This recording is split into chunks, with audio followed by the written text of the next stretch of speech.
you doing, HTX? I am home. My home base now. Just got in maybe half an hour ago. I was out and I did some filming, and I caught a train, and I had some pretty good shots of the train, and I still have that. But I decided to leave the area because there were some people making me nervous over there by the train. And I was filming, and the train was sitting there. It was sitting there for the longest time. And I got out there and I got some good video of it, some pictures, and the train started moving. It must have gotten sighted and was waiting to go again.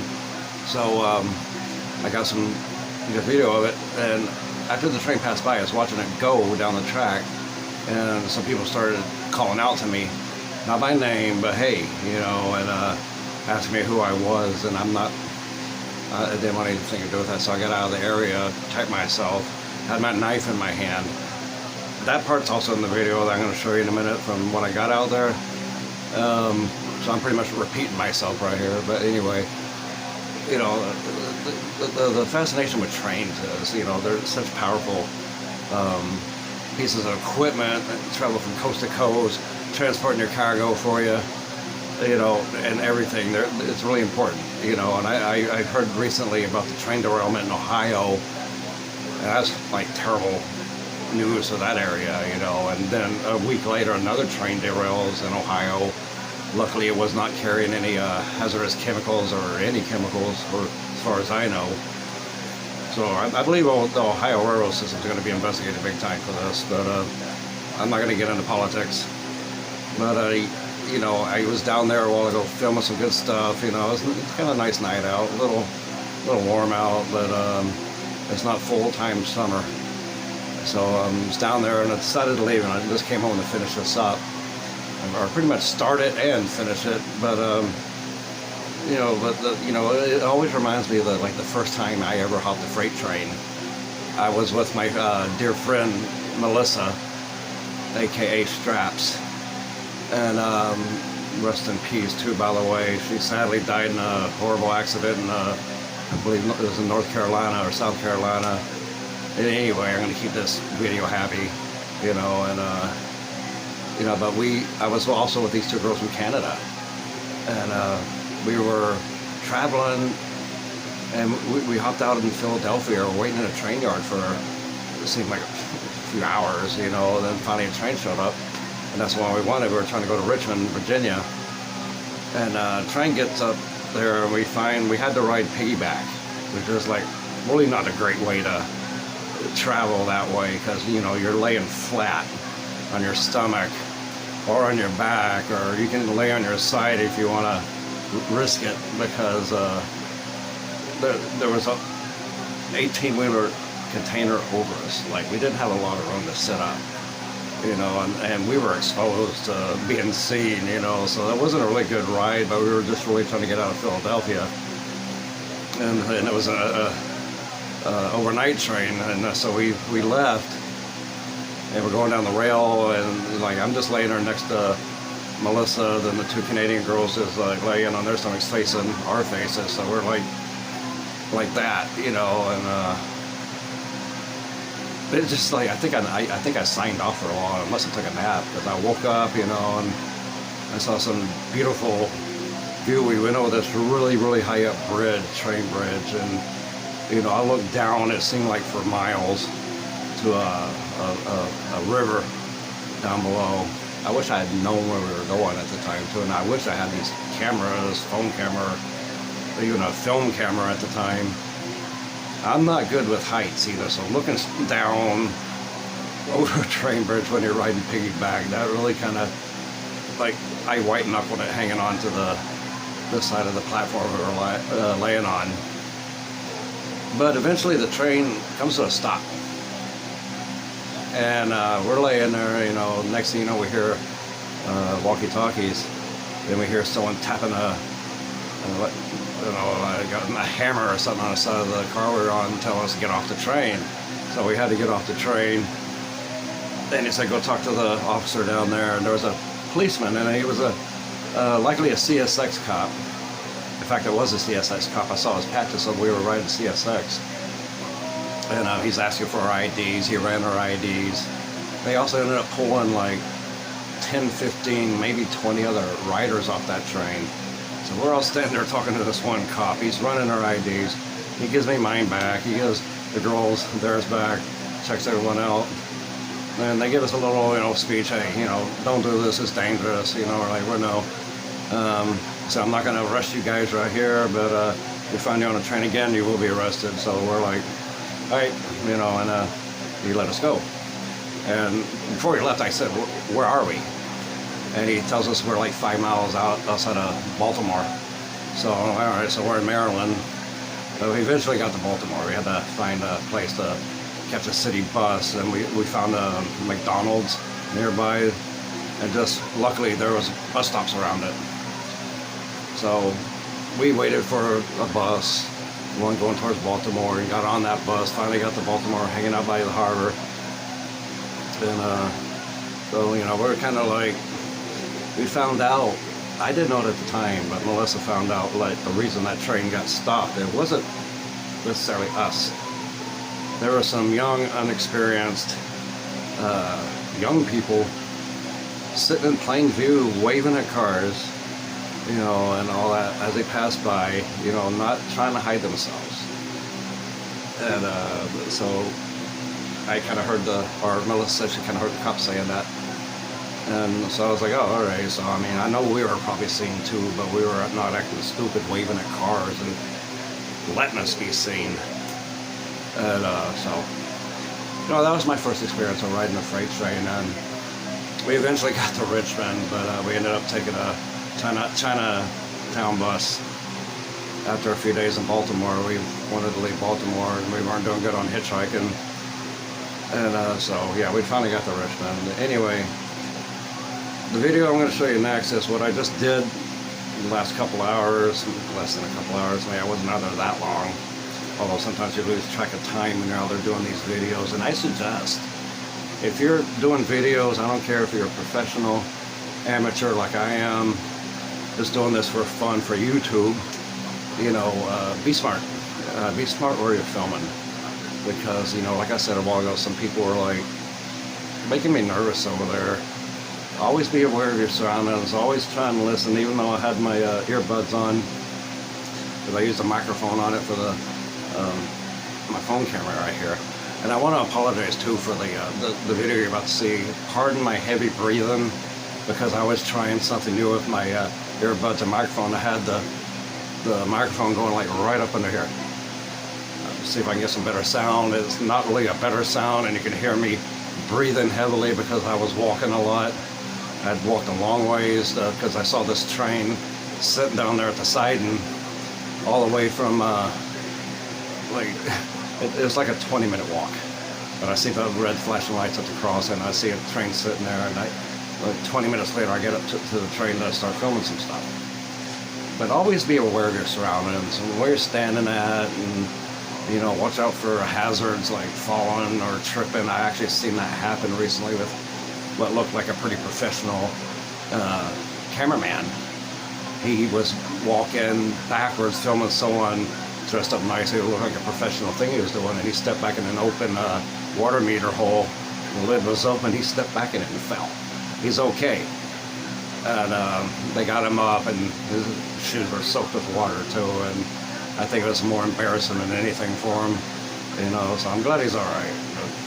So always be careful of stuff like that, and watch out for police too, because if you especially standing near railroad tracks filming trains, which is legal. I was told that by a Union Pacific worker herself. She told me, yeah, you can take pictures of trains. It's a free country, as long as you're not getting on the trains and filming it, we can't have that, and yada yada. But she said, yeah, take all the pictures you want. And she actually got into the video herself. It's on my list there if you go back. And but just use your brain. Whatever you're filming, don't fall off bridges, don't fall off buildings, don't get hit by cars, don't get hit right over by trains. But just go out there and have fun and think, and here's what I filmed just a little while ago. Good evening, HTX. I am walking up York Street, and we got a train about to be sighted here. So I'll catch up with it, ride up a few more steps, and see what's coming. Now this is a prime example of a good ride on this Grainier. And I'm going to show you why. You see this lip where it says pull here, lift here? Look inside here. You can really get up in that. You got plenty of room to hide. This is a full-fledged Cadillac. That's what we call it, because of this lip plus this wall on the side here, and it curves down here, fully unseen. Just get up in there, stay away from that mechanism. You know, stick a ride. If you have to lay down, lay low. But this is like a perfect ride right here.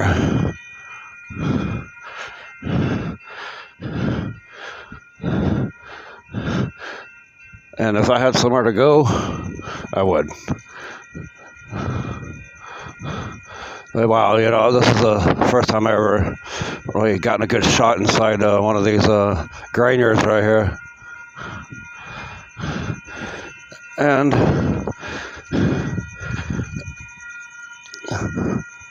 it's unloaded. Those springs are all the way up, they're not compressed down. So we got an empty Grainier.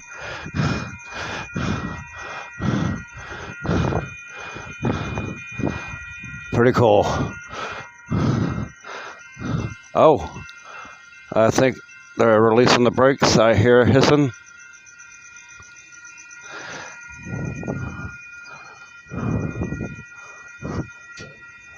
Oh yeah. Hear that little thud right there, and that on that tanker, little bump or something. So might be getting ready to move on. Maybe he already got passed or sighted. Hey, this should be a cool video here. I'm gonna go on this side.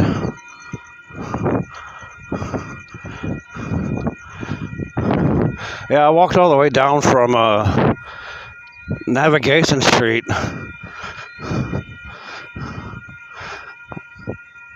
And I started seeing this train sitting there from like Canal Street. And that's a good 10-15 minute walk.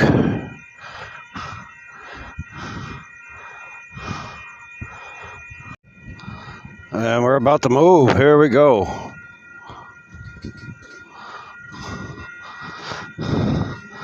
I hear those wheels creaking.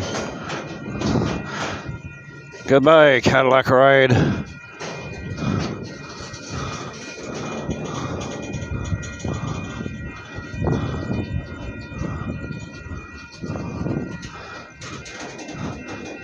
This was a good catch right here, just to check out that Grainier.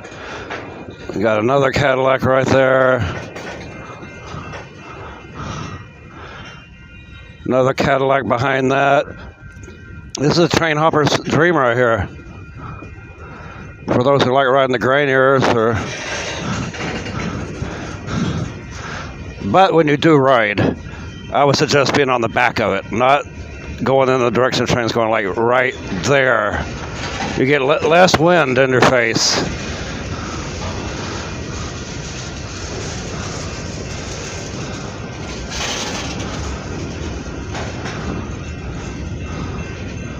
Less wind and less dust and dirt.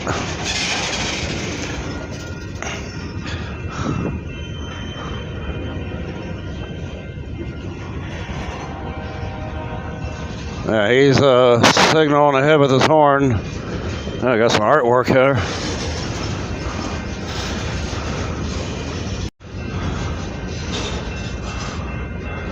Center beam. Got a good center beam car right here. Now everyone on the other side of the tracks is looking at me. Another good Cadillac.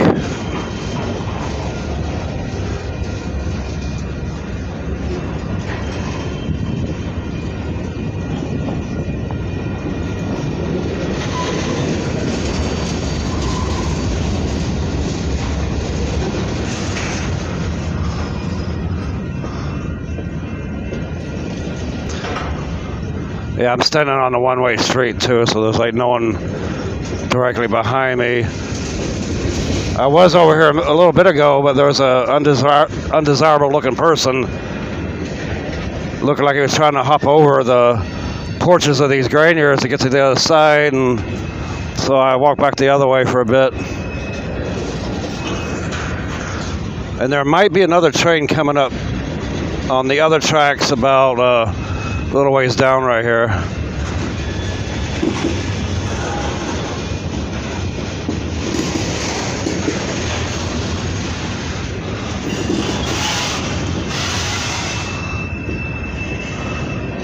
Yeah, this is a lot of little Cadillacs out here. Maybe semi-Cadillacs, maybe full Cadillacs. But these are some good Grainiers right here. Like, look at that one right there.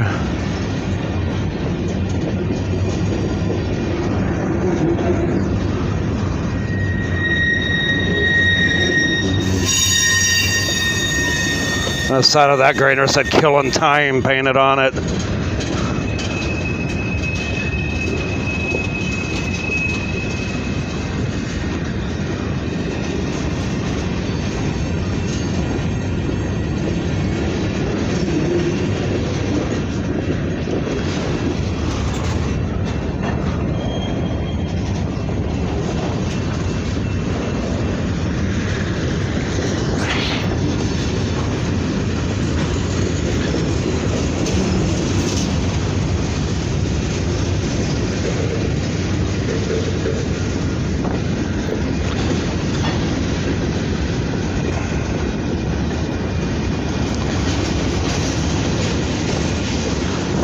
Gonna walk over this way a little bit.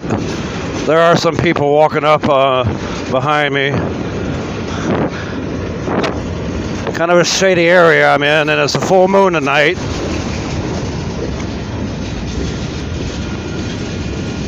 There he's off. There he goes.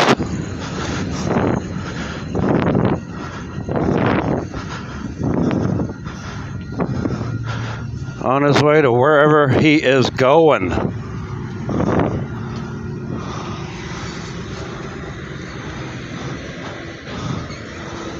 Now, second to 18-wheelers, or first, rather, trains are probably one of the best ways of transporting cargo. Hang on, I'm going to turn my light off there. I don't want to attract too many people. But yeah, trains has to be one of the best ways to transport cargo from coast to coast. I mean, 18-wheelers are great, but, you know, they usually get held up by traffic, more stops, and, you know, they don't always have a crew change either. Like, trains do, a train driver drive for so many hours before they have to go out to a yard for a crew change, you know, so they can get their rest. 18-wheelers, they have to pull over truck stops and sleep for a night. And they keep that really well logged too. I have decided, and probably a good choice, to walk away from the train tracks I was just at. They were watching it drive on. I was talking about transporting cargo from coast to coast and crew changes. Those two people that were walking up behind me while I was filming, I heard them start talking loud in my direction, standing there facing my direction, and asked me who I was. They weren't cops, they weren't anyone special, but I decided to leave that area a little nervous there. Like I said, it's full moon over here near downtown Houston, and I don't want any part of what could have transpired there. You know, I don't take chances, and I don't talk back. I told them to have a nice night, and I kept walking. Then I got a little more nervous because they walked on, but when I got over near this building on the other side, I saw someone walking towards me, and I kind of took a little bit more steps, a little quicker steps there. You know, had my, have a knife, had that in my hand, just in case. As I said, full moon in Houston, over in this area. Yeah. Uh-oh. Someone might be in trouble.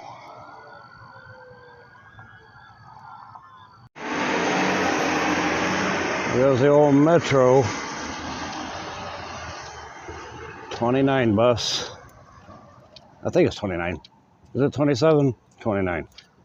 It's one of those two. Anyway. So, there you have it. That was my outing tonight. Ended a little nervously, but everything's fine. I'm home. I'm in one piece. So are they. And, yeah, you know, like, I thought that was really cool. Like, I just, you know, got up on that Grainier, got a good shot on the inside, because I actually have a light now. And, so, got a good shot of a Cadillac Grainier. One of the best rides you can do on a train. I'll tell you about my second trip on a freight train next time. You know, that one went a little bit better, a little bit more comfortable too. Anyway, but like I said, you know, just be careful out there filming things, you know, paying attention to your phone. It's just like driving and texting. Walking and videoing or walking and texting can be dangerous too. And luckily I haven't been hit by anything yet, except by some heat.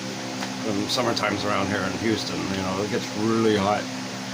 But anyway, have a good night. And I hope you liked what the video there. Even though it was dark in a lot of places, it's nighttime out there. I usually venture out towards the evenings, beat the heat. But anyway, until next time on Random Chaos, stay awesome.